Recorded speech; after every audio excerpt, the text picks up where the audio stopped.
Bueno, hoy les propuse que conversáramos un poco sobre Adriana Varejão, una artista brasilera extraordinaria. Hola Patricia. Voy a empezar confesándoles algo. La primera vez que vi en vivo una obra de Adriana Varejão, lo primero que sentí fue asco. Me dio una sensación de asco muy fuerte y bueno, parece quizás muy polémico lo que estoy diciendo, pero la verdad es que el arte contemporáneo no lo es tanto. Claramente yo creo que estaba contemplada en las intenciones del artista al producir las instalaciones que vamos a ver. Generalmente la gente asocia el arte a la belleza. Es algo muy común, es una concepción muy antigua, muy clásica, en el sentido de la antigüedad clásica greco-romana. Pero la verdad es que el arte contemporáneo ya tenemos que aceptar que está muy alejado de la belleza. No es que no exista, no es que no se la considere, sino más bien que ya no es relevante. Antes la belleza era constitutiva de una obra. Una obra tenía que ser considerada bella para ser considerada una obra de arte, ¿no? Había ahí como una formulita: bello igual armónico, igual artístico, igual moralmente bueno. Y toda esa fórmula ya se fue quebrando. Ya hace muchos años que el arte no funciona así, porque los artistas buscan generar muchas otras emociones que no tienen que ver con cuestiones agradables, bellas, armónicas estéticamente, sino que quieren hacerte sentir otras cosas, reflexionar sobre determinados temas, hacerte sentir incómodo, que te indignes, que te angusties y por qué no también provocar otros sentimientos muy diferentes a los que la belleza puede generar. Y no todo puede ser de maneras lindas. Créanme que siendo libriana lo intento todo el tiempo, pero bueno, no siempre se puede. Por eso digo que lo primero que me generó enfrentarme a la obra de Adriana Varejão fue un asco tremendo. Cuando veamos algunas obras vamos a entender por qué. Quizás alguno de ustedes lo comparte, quizás alguno de ustedes tiene una apreciación completamente diferente de esta artista. Ella nació en Río de Janeiro en 1964. Es una de las artistas brasileras. Nunca sé bien si es brasilera o brasileña. Siempre tengo como esa duda gramatical. Es de las artistas más importantes dentro del panorama local e internacional. También es reconocida en todo el mundo. Sus obras forman parte de los museos y las colecciones más prestigiosas. Está en la Tate Modern de Londres, está en Guggenheim de Nueva York, en la Fundación Cartier en París. Y su cotización en el mercado internacional, estuve viendo, ronda alrededor de $1,5 million cada obra. Ahí tenemos como alguna dimensión del lugar que ocupa en el mercado de arte. Fue nombrada como mejor artista contemporánea por la Asociación Brasilera de Críticos de Arte. Así que vemos que estamos muy respaldada por todo el sistema artístico.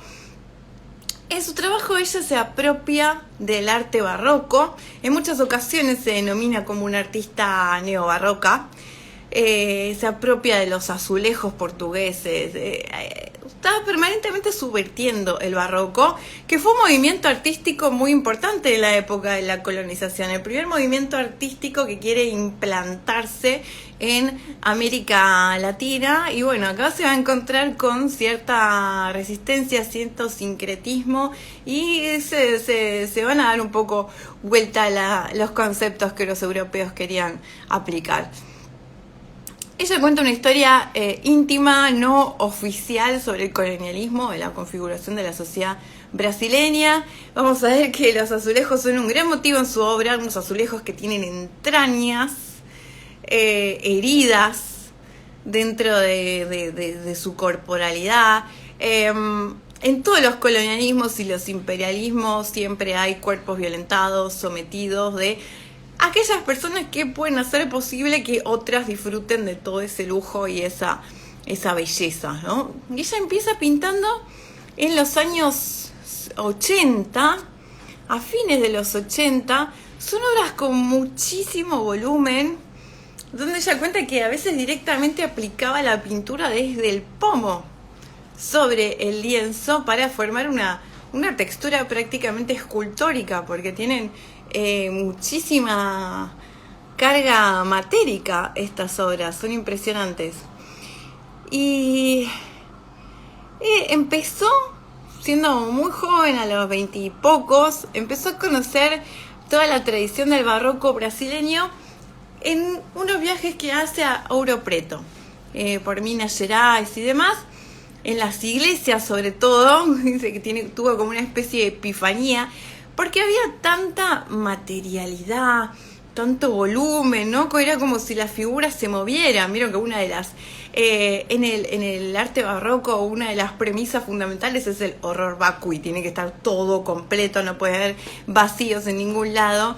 Y todo es como esta teatralidad, esta sensación de generar movimiento, los cuerpos cortos contorsionándome, el trompe-l'œil todo el tiempo, ¿no? Esta idea de generar una falsa ilusión de que figuras pintadas realmente son tridimensionales y se salen del soporte en el que están pintados. Y bueno, quedó tan impresionada que decidió incorporar esos elementos del barroco religioso, del periodo colonial principalmente de Brasil, en las obras que va a hacer a partir de ese momento. Ahí va a ser una de sus primeras obras llamada Azulejos, porque tiene varias obras y series denominadas Azulejos, estas de 1988, de sus pinturas tempranas más conocidas. Y bueno, hay con muchos elementos, están los colores y las disposiciones típicas de los azulejos. Hay una especie en el centro, que hay como una ventana y una especie de paisaje chino por detrás de toda esta escena. Y toda esta materialidad azul que usa acá, después ya va a estar muy presente en su obra. Desde fines de los 80 ella estuvo analizando el azulejo de diferentes maneras en varias series, ¿no? A través de soporte, como si fuera un soporte para contar historias de ficción, para crear parodias, para referenciar también, vamos a ver, a la cuadrícula típica modernista, así bien del estilo Mondrian, más cerca de esas construcciones asépticas y geométricas de las vanguardias. El azulejo es la forma de decoración más utilizada en el arte nacional portugués. O sea, uno de ustedes viajó a Portugal, yo no viajé, pero bueno, justamente cuando me trajeron souvenirs de allá, tenían toda esta forma de azulejos blancos y azules. Pero los azulejos eran tradicionalmente una decoración reservada para los ricos. Era para palacios o para iglesias, no era para la casa de gente común ni para otros tipos de lugares. Solamente estaban reservados a lugares donde circulaba mucho dinero. Y ahí va a empezar a trabajar con esta temática. La continuó a lo largo de muchos años. En esta serie, por ejemplo, ella empieza a usar yeso para pintar, que es algo que le daba a la pintura mucha materialidad, que es algo que descubrió casi de casualidad, no era su intención original. Una sensación de antigüedad. Lo que hacía era, sobre el lienzo, aplicar una capa de yeso y después pintar sobre el yeso. Y lo que resultó es que ese yeso se empezaba a craquelar, ¿no? Esta ruptura de la superficie, que es algo que se ve mucho en pinturas antiguas, ¿no? Uno de los motivos principales porque hay que restaurar las obras es cuando se empieza a craquelar, a fragmentar esa pintura y corre el riesgo de que un fragmento se caiga. Bueno, esto es lo que empezó a suceder cuando ella usó este material y le daba a la pintura como esta sensación de antigüedad también, ¿no? Que parecía que estaba reconstruyendo o restaurando este azulejo antiguo. Y son pinturas de gran tamaño en general. Ella trabaja en tamaños muy grandes y se exponen unidos entre sí estos azulejos. Les voy a mostrar algunos otros. Estos paneles de azulejería azul y blanca, como les contaba, son como muy, muy típicos de Brasil y Portugal. Se empiezan a aplicar en los siglos XVI y XVII principalmente. Y en la actualidad lo que sucede es que muchas veces estos azulejos empiezan a caer, a despegar, ya tienen siglos en su haber, entonces empieza a despegarse. Imagínense si pasa acá en los subtes, que son los más antiguos de la línea C, tienen un poquito más de 100 años, alrededor de 100 años, imagínense si no va a pasar con estos de cientos. Y lo que ella nos cuenta es que muchas veces cuando estos azulejos se caen, que a veces cuentan una historia, ¿no? No es que son simplemente ornamentales, algunos sí tienen flores y motivos geométricos, pero en muchos casos cuentan una historia o hay personajes. Entonces, cuando estos se caen, ella cuenta que los vuelven a pegar, pero que muchas veces ni siquiera se fijan cómo los pegan y los ponen en un orden completamente diferente que no respeta al original. Entonces por ahí tener una cabeza dada vuelta, como en esta que ella recupera, después al lado una pierna, y esa deconstrucción generaba otra imagen y otro sentido que a ella le termina atrayendo más, que va a ser lo que finalmente va como a incorporar en sus obras, ¿no? De ahí está la disposición así aleatoria de estas imágenes deconstruidas en los montajes de sus muestras. Esta es una de sus exposiciones donde también parece como uno de estos dioses del viento, ¿no? Que están soplando y todo el resto de una ola, un pedazo de flor, todo fragmentada la imagen que tenemos que andar como rearmándola en nuestras cabezas, si es que se puede, no siempre se puede. Acá en el contexto de una muestra pueden ver el tamaño importante que tienen estas instalaciones, estas pinturas que hace por separado, pero se muestran así en bloque. Ella pasó varellado varios meses viviendo en China, en el año 92, todavía era muy jovencita, y ella estuvo estudiando la cerámica de la dinastía Song, que bueno, los que están en la membresía, yo les contaba hace unos días que Liechtenstein, un vínculo totalmente inesperado, como un artista pop norteamericano, también en los últimos años de su vida se inspira en la dinastía Song para hacer una serie de paisajes. Y bueno, a ella le interesaba mucho estudiar la pintura paisajística clásica de China, y a partir de ese viaje ella va a comenzar a estudiar cómo las narrativas eurocéntricas van a distorsionar o van a incluso borrar las historias de distintos métodos o motivos artísticos que son nativos, que son originales de cada zona y que en estas situaciones de colonización se hacen desaparecer.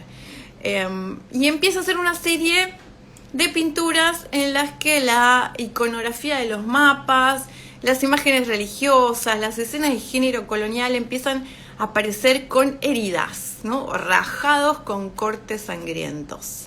Acá Graciela dice, en Portugal se ve lo que decís, en plazas o edificios pegados así sin orden. Ah, mira, bien, gracias por el dato. Todavía tengo pendiente de Portugal, nunca fui. Así que sí sé que es como claro, es una imagen como tan común que todos los souvenirs típicos de Portugal vienen con referencias al mundo de los azulejos. Bueno, sobre de este periodo que les voy a mostrar ahora, hace una referencia ya algo mucho más explícita a la violencia colonial, al erotismo de la historia brasileña, ¿no? En este espíritu de la antropofagia, un concepto clave en el modernismo brasilero, si conocen la historia de Andrade, de Tarsila do Amaral, todos estos que se unen bajo un movimiento antropófago, que era algo que permanentemente en las épocas de la colonia les adjudicaba, ¿no? El hecho del canibalismo que habían encontrado en distintas tribus, en distintas localidades de Brasil y que los convertía en salvajes y que autorizaban esclavizarlos directamente, ¿no? Son sobre todo los rituales antropófagos del pueblo tubí. Bueno, la brasileña es una historia con mucha violencia, como la nuestra, pero quizás todavía peor. La colonización portuguesa, la expansión marítima fue muy impresionante considerando lo diminuto que es Portugal, ¿no? Un reino tan pequeño como Portugal tuvo un proyecto de expansión mundial impresionante y eso fue principalmente por medio de la violencia. Esto yo no lo sabía, que le voy a contar ahora, me enteré gracias a las obras de Adriana, que es lo que yo les cuento permanentemente. De lo que tiene fascinante el arte contemporáneo es que te abre la puerta, cada artista viene con su mambo, con sus historias, con su información y está buenísimo porque te hace conocer un montón de perspectivas de la vida humana que parecen inabarcables. Y bueno, gracias a ella me enteré que Portugal tenía no solamente a Brasil como colonia, sino que también tenía colonias en China, en Macao, que es algo que se empieza a investigar en sus viajes a China, y en India también. En India también tenían ahí cierta presencia. Y entre todos estos lugares, Portugal va a intentar establecer un intercambio cultural entre estas colonias. Así que van a haber cosas que se van a repetir en estos 3 puntos tan distantes del globo, y el punto en común fue que fueron colonias portuguesas.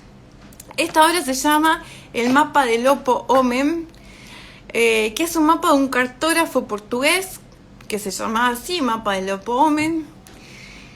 Y en el mapa hay una continuidad territorial. Todavía está como muy esbozada la idea de planiferio, ¿no? Era que apenas estaba empezando a concebir en ese momento, porque no se sabía muy bien cómo estaba constituido el mundo. Acá Laura me dice que les costó en Japón, pero les dejaron de regalo las armas de fuego de los portugueses en la gran isla. Bueno, estuvieron en todos lados, impresionante. Bueno, acá todavía no está Australia y demás, pero bueno, es como una primera idea de planiferio. Y acá hay esta continuidad territorial que en la vida real no existe por el sur. Y ahí está como este contagio cultural entre China, Brasil, la India. Y en este mapa es donde ella incorpora por primera vez estos cortes, estos tajos, desde los que se va a ver por adentro como las entrañas de la obra, ¿no? Ahí ya empiezan a aparecer como esa situación de vísceras, de carne, que asoman desde estos pequeños tajos. Acá en América aparece, acá no se ve, pero porque es muy pequeño, pero aparece figurado como Mundus Novus, ¿no? Y tiene como de todas estas, y arriba, en la parte de arriba del tajo hay una sutura, ya está cosido como si fuera una cirugía, y ya empieza a aparecer presente toda la violencia de la construcción de este proyecto colonial.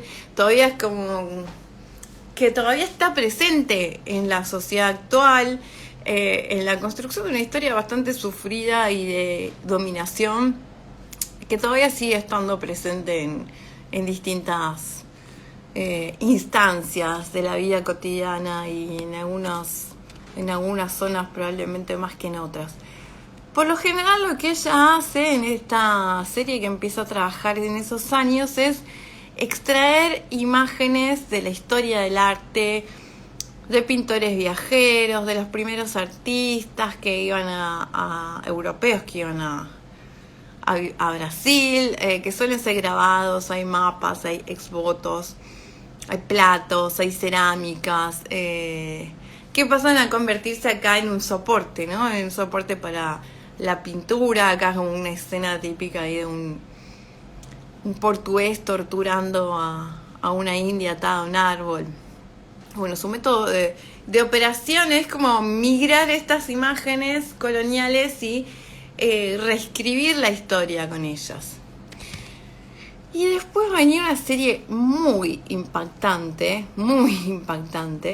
que es conocida como la serie de las lenguas. Estas obras están hechas, a pesar de las apariencias, están hechas en óleo y aluminio, ¿no? Es como una base de azulejería tradicional, con estos diseños geométricos que también se ve mucho en el mundo árabe y demás. Y en Brasil estos azulejos se suelen comparar mucho con la piel de un edificio, como la superficie que recubre los edificios. Acá es como si esa piel fuera arrancada y pudiéramos ver la carne, ¿no? El interior, aparece toda esa materialidad que se desborda. Se llama la serie de las lenguas porque está como cortada y el tajo que cae da como un poco esa sensación de lenguas. Y bueno, a pesar de todas las apariencias, no sé qué están pensando ustedes ahora mientras la ven, pero a pesar de todas las apariencias de esta obra, todo lo que vemos está pintado. Todo está hecho con óleo, bueno, con una haz de aluminio que lo sostiene, pero todo lo que vemos es pintura. Esos azulejos que están como tan magistralmente pintados, con toda la juntura perfecta entre sí y demás, el efecto de volumen, tanto así como esta carne, estas vísceras que... Ay, me dice Marianela, a mí también me produce asco. Todo está hecho de pintura. Se ve como un contrapunto acá entre las dos superficies, ¿no? Una superficie externa, ordenada, geométrica, con los símbolos de una cultura, de tradiciones heredadas del pasado, colonialista, portugués, y adentro todo este cuerpo que sale, que quiere hablar, que estaba ahí escondido y de repente se revela. Y estas heridas se relacionan mucho con el barroco, ¿no? Con la teatralidad barroca, la presencia de la sangre, la herida, todo muy exagerado con el objetivo de obtener un resultado. Y además también como decía el tremblay, el español, es mira fea la palabra en español, el trampantojo, ¿no? Esta sensación de que nos está engañando a la vista, porque... esta quedó medio pixelada. Tenemos toda la intención... me apareció. Tenemos toda la idea de que realmente son azulejos, que realmente son tridimensionales y es todo ficción. Una absoluta ficción del artista que lo genera con una técnica extraordinaria. Después de esta serie así como tan desgarradora y chocante, muy, muy, muy impactante, va a venir una un poco más leve, que es conocida como la serie de los saunas. Es una serie que empieza en el 2001, pero bueno, sus series nunca se dan por terminadas, entonces hasta el infinito. Son interiores de azulejos, volvemos al tema de los azulejos, pero en un contexto completamente diferente.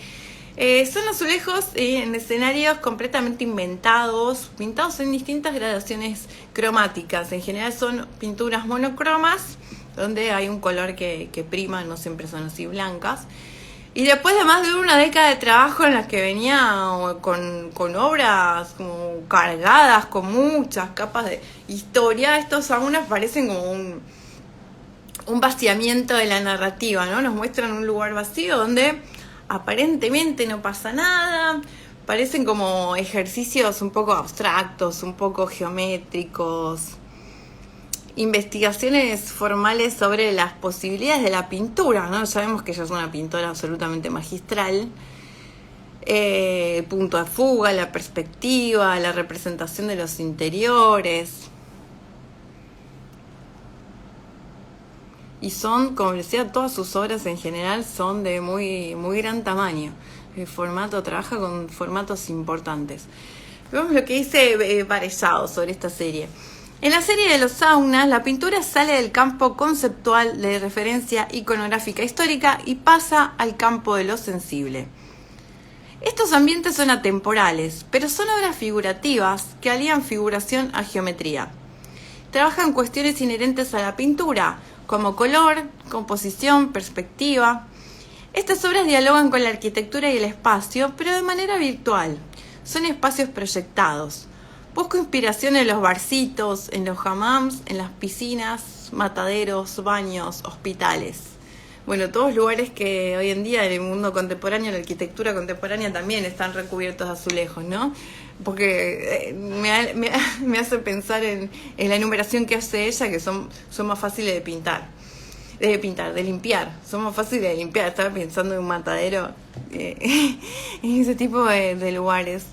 Sin embargo, si los miramos bien, estos espacios se terminan mostrando un poco contradictorios, ¿no? Son bastante laberínticos, las perspectivas son raras, a veces se vuelven imposibles, serían lugares imposibles de estar ahí adentro y transitarlos. Y bueno, la ilusión y la paradoja son justamente elementos muy típicos del barroco, de los cuales ella se va a nutrir. Y tampoco están tan exceptos de la narrativa como parece, sino miren este. Este es el más impresionante de todos esos saunas, de todas esas pinturas de sauna.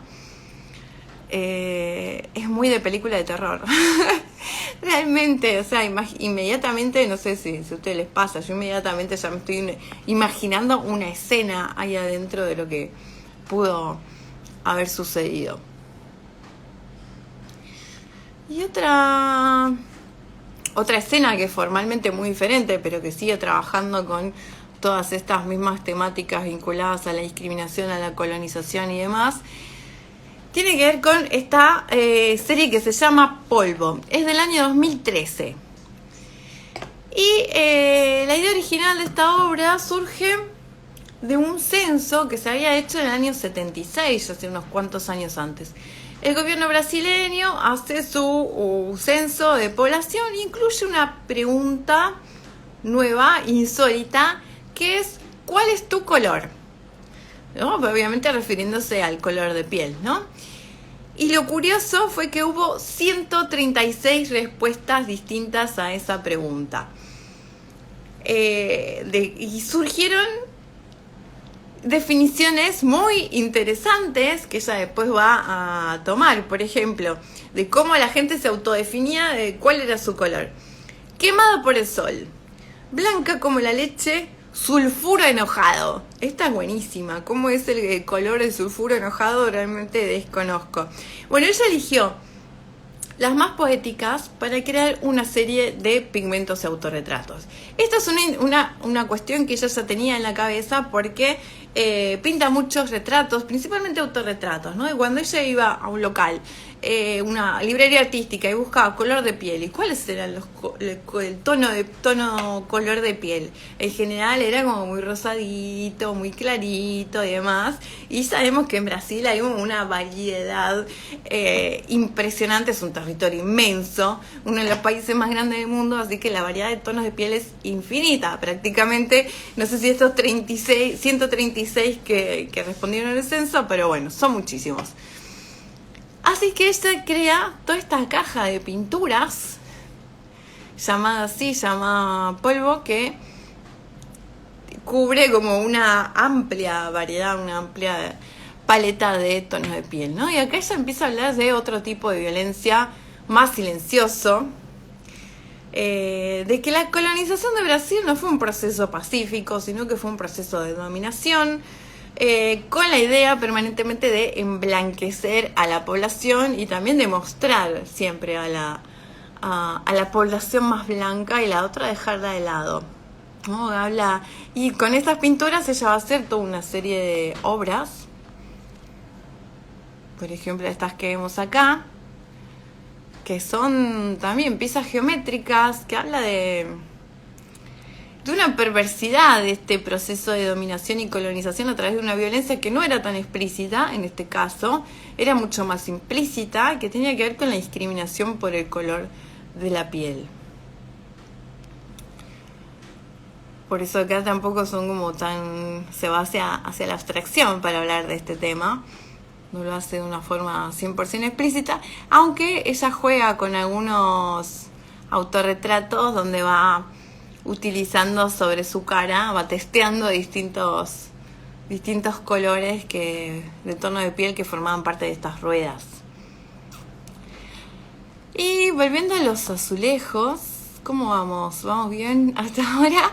Estoy tratando de ponerle así con mucha velocidad, porque la verdad el cuerpo de obra de esta mujer es extraordinario y es inmenso a esta altura, pero bueno, díganme si vamos bien. Esta es una pieza que usé para el flyer, ¿no? Que es un poco más, acá me la corta el formato de Instagram, pero es mucho más horizontal. Y esto es algo que también me enteré gracias a la obra de ella, que esta pieza se llama figura de entrada. La figura de entrada es un género de ornamentación, así como en Trombley, como una idea que parece que esta figura está como tridimensionalmente saliendo de este fondo de azulejos, de esta pared de azulejos, que se exponían, se hacían, se encargaban siempre para la entrada de palacios y de conventos en los siglos XVIII y XIX, tanto en Portugal como en Brasil. Probablemente haya surgido en Portugal y después se extrapoló. La figura pintada, en general, en la gran mayoría de los casos suele ser masculina, ¿no? En una escala real, de tamaño de una persona real, y en general es un noble con un traje de fiesta de esta época. Esta figura de entrada simboliza como un ritual de ingreso al edificio, una invitación al palacio en el sector de la recepción. Y era muy común en los palacios y en las casas de los nobles portugueses.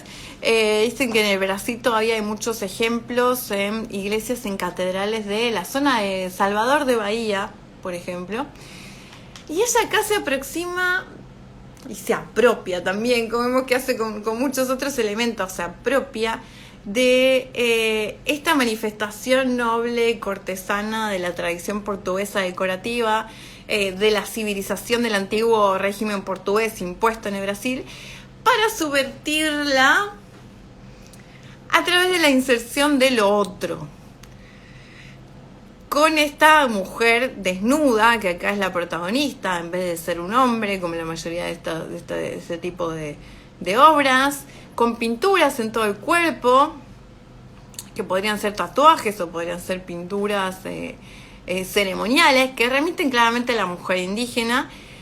Fue tomada, esta mujer que está retratada acá, ella la saca de las obras de un dibujante, un artista viajero de estos europeos que venían a registrar, a ver qué había en este nuevo mundo, cómo eran las personas que vivían ahí, la flora, la fauna, etc. Se llamaba Theodore de Bry y es una ilustración que hace para unos relatos de viaje en un libro que se editó en 1592.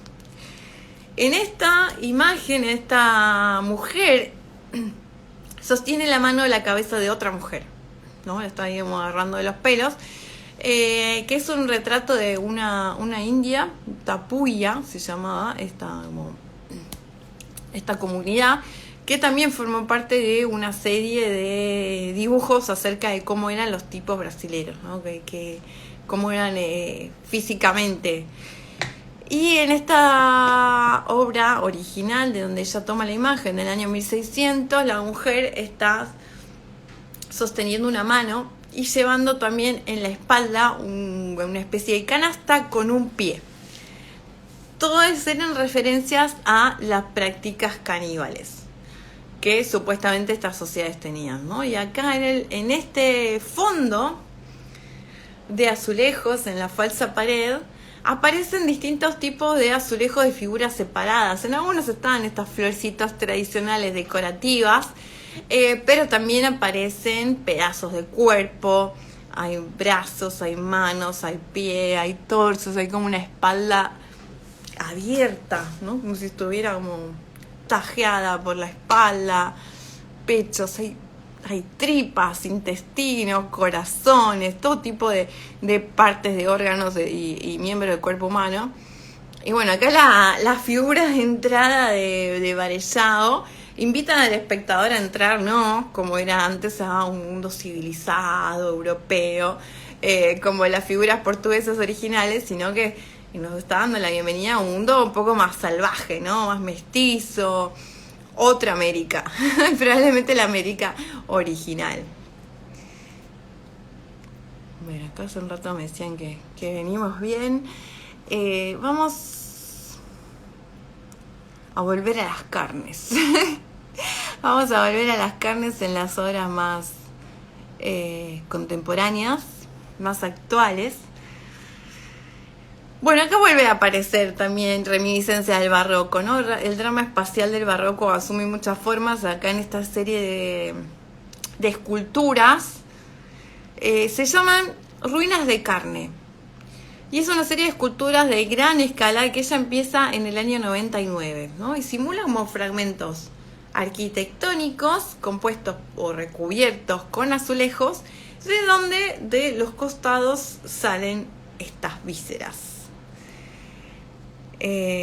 Son, otra vez, como les contaba en las obras anteriores, es una ilusión bastante fuerte, porque realmente nos creemos, y con el brillo de la pintura y demás, que realmente son azulejos, pero es 100% pintura, óleo sobre lienzo, ¿no? Es impresionante la ilusión óptica que nos generan sus obras.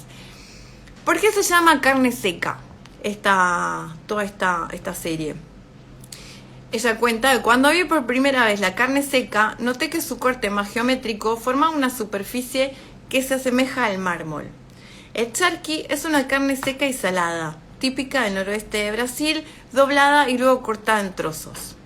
Estas obras migran al espacio de una asociación entre cuerpo y arquitectura. Entre ellas, el azulejo se refiere a una historia reciente de Brasil, el proyecto modernista de una suerte de Bauhaus tropical cuyo movimiento falló.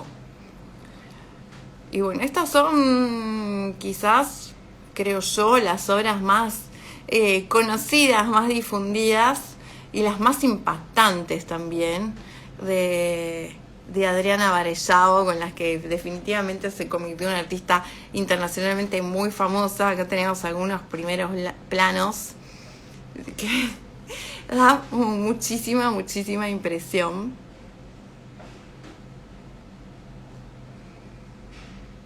No sé si la conocían. Es un poco choqueante para encontrarse con estos tajos. Ella dice que observa y saca muchas fotos de carne en distintas circunstancias, en los mercados y bueno, en muchos otros lugares, como que permanentemente busca inspiración para pintar estas carnes. Les decía que siempre ella vuelve, que es muy difícil dar por cerrada una serie, porque ella trabaja en series que no siguen necesariamente una cronología, que se inician pero nunca se cierran. Entonces, muchos años después puede intentar volver a retomarla, ¿no? Siempre se están revisando, se están expandiendo. Y esta obra en particular, bueno, de estos azulejos ahí, curvos también, como que se están retorciendo ante estos tajos, parece una reminiscencia muy fuerte a Fontana, ¿no? Estos tajos que hacía en la tela, que esto también es tela, nos da toda la impresión de que es una azulejería de baño típica, pero realmente es también una tela con un lienzo detrás. Y bueno, acá ella permanentemente está como entrelazando historias del arte, narraciones, y bueno, aparecen. 22 hizo una muestra muy importante en la Pinacoteca de San Paulo, que es un lugar extraordinario para exponer, siempre hacen muestras fabulosas. Y ahí expuso una serie de obras que se conocen como Ruina Talavera. Talavera es una cerámica propia de México, que ella viajó varias veces a México y estuvo varios meses viviendo e investigando también cómo se fabrica, cómo es la historia. Y acá les quería mostrar algunas de estas piezas. Acá sucede un poco lo mismo, ¿no? Que están todos pintados, es increíble, es como pintura de azulejos que simula una azulejería, y el material que realmente sirve de soporte a estas piezas está totalmente escondido dentro de la obra, ¿no? Continúa esta idea de que nada es exactamente lo que parece. es bastante engañosa. Y tenía una con ella. Ya para ir cerrando, esta es de la propia artista sosteniendo la obra. Es bellísima, Adriana Vallejos es una mujer extraordinariamente hermosa. Y acá se ve que la está sosteniendo con mucha liviandad, ¿no? Porque nosotros vemos estas estructuras de azulejos y, no sé, remite como al cemento, a estructuras muy grandes, de arquitecturas fijas. Y en realidad los materiales que ella usa son poliuretano, un material extremadamente liviano. Usa aluminio para darle sostén a estas estructuras y bueno, pinturas de distinto tipo y lienzo. Así que en realidad no creo que sean tan pesadas como aparentan ser cuando las vemos. Es que ella la está ahí sosteniendo con mucha liviandad. Y para, bueno, ya ir cerrando esta clase, quería leer otra frase de ella que tiene que ver con esta serie de historias, que dice: cuando pienso en la materialidad, la carne, no pienso en sufrimiento, pienso en voluptuosidad, en erotismo, algo que se contrapone a la violencia de las superficies frías, asépticas, racionales, previsibles. Para mí es muy violento el minimalismo. El contrapunto es una pulsión apasionada que desborda, caótica, incontrolable, una fuerza más interna, animal, salvaje, que rompe todo ese orden para establecer otro. Bueno, hasta acá llegamos con esta clase de Adriana Vallejos, una artista brasileña extraordinaria. Les comparto nuevamente un video que puse al principio que lo robé de una chica que fue a ver esta muestra en Sao Paulo, en la Pinacoteca de Brasil, que me pareció súper interesante porque se ven in situ en el contexto de exposición todas estas obras. Bueno, espero que les haya interesado.